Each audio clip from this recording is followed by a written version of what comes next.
I hear the Lord say, restoration. I'm bringing restoration into your life. I'm restoring things to the way that I intended.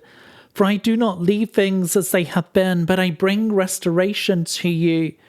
I am the Lord who gave up all so that you could receive all. I gave up my life so that you could truly live.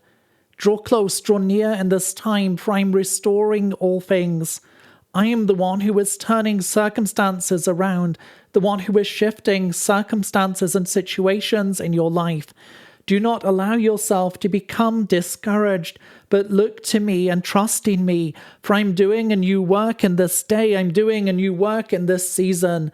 I am the one who is fitting things together in a way that only I can do.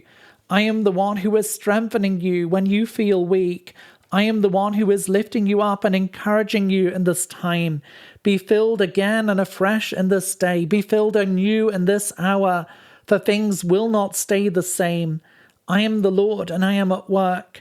I am the Lord who is strengthening you, the Lord who is empowering you, the Lord who is filling you again and anew. Open wide your hands, ready to receive, for I'm pouring out my Spirit upon you. I'm filling you afresh. I'm filling you anew. To receive a personal word, click on the link in the top left of the screen or visit requestword.com.